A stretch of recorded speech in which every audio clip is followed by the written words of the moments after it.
Numerous times on the Farm Monitor, we focused on the cotton in the field, producers of cotton, and the process of getting cotton to the gin and into the mills. Today, a special look at research and marketing that is being done on a global level. Cotton Incorporated hosted over 100 producers from 17 cotton-producing states to their world headquarters just outside of Raleigh, North Carolina.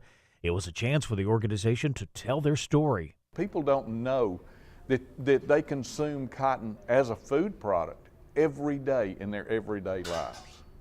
So we're trying to do every bit of research we can and utilize every piece of the cotton plant and the fiber. But we want the world to know that cotton is a food and fiber. Cotton Incorporated's president and CEO Barry Worsham spoke to the group. He explained their role in increasing demand for and profitability of cotton through research and promotion. Now, cotton still has some attributes that make it positive versus synthetic fibers. We're more comfortable. Cotton doesn't retain odors like some of those synthetic fibers.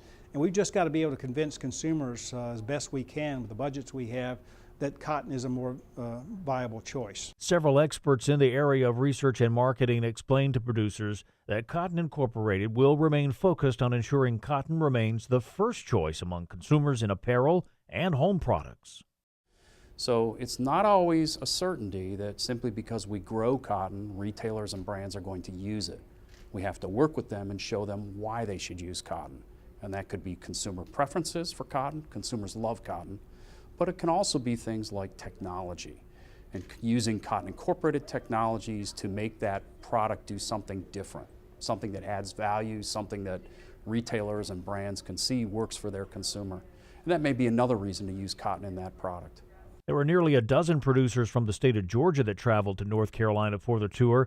Bart Davis with his two sons, they told us it was a great learning experience.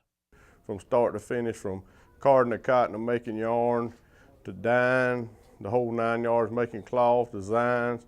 It's just a lot goes into it, to cotton to get it to the end producer. And so much of what we're seeing here today impacts the consumer directly. I think we oftentimes forget that if there's no one to buy our product, then there's no place for our industry. So I guess to answer your question, I've just been amazed at the amount of R&D that goes into this whole process. Stuff going on behind the scenes a lot of people don't know about, that they need to know about the cotton farmers. Everybody tries to kind of put them on the back burner and don't know a whole lot about it, which I learned a lot here today too. I didn't know a lot of the stuff that we've seen today also. Barry Worsham said it just makes sense to let producers in Georgia and across the country know how hard they're working for them, not only in the U.S., but around the globe.